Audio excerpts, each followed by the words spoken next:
Il était une fois, dans un village reculé, un vieux sage et son fils.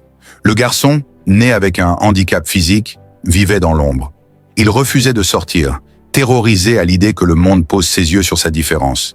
Il était prisonnier, non pas de son corps, mais du regard des autres.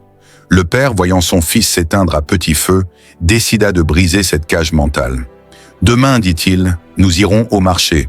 Je vais t'offrir la leçon la plus précieuse de ton existence. » Jour 1. Le père cruel. Le premier matin, le sage monta sur leur âne et demanda à son fils de marcher à côté. À peine arrivé sur la place bondée, les murmures s'élevèrent comme une marée. « Regardez cet homme sans cœur. Il se prélasse sur sa bête et laisse son pauvre fils handicapé traîner la patte. Quelle honte !» Le sage ne répondit pas. Il regarda son fils et dit simplement « Tu as entendu ? Souviens-toi de ça. » Jour 2.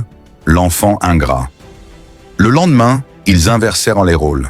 Le fils, gêné, monta sur l'âne tandis que le vieux père marchait péniblement à côté. Immédiatement, les critiques fusèrent. Quelle époque terrible! Regardez cet enfant mal élevé, roi sur son trône, qui laisse son vieux père s'épuiser dans la poussière. Le père sourit tristement. « Tu as entendu ? Souviens-toi de ça. » Jour 3. Les imbéciles. Le troisième jour, le père et le fils marchèrent tous deux à côté de l'âne, la corde à la main. Les rires ne tardèrent pas. « Mais quels idiots! Ils ont un âne en parfaite santé et ils marchent à pied. Ils ne savent même pas utiliser ce qu'ils ont. » Le père chuchota. « Tu as entendu ? Souviens-toi de ça. » Jour 4. Les bourreaux. Le quatrième jour, ils montèrent tous les deux sur le dos de l'animal. La foule s'indigna, furieuse. « Monstre! Vous allez tuer cette pauvre bête. N'avez-vous aucune pitié ? » « Tu as entendu ? » répéta le père. Jour 5. L'absurde. Le cinquième jour, pour pousser la démonstration jusqu'à l'absurde, le père et le fils portèrent de l'âne sur leurs épaules, trébuchant sous le poids. Le marché explosa de rire. Les gens les pointèrent du doigt, se moquant de ces fous qui portèrent leur monture. Le sage posa l'âne, regarda son fils droit dans les yeux et prononça ces mots.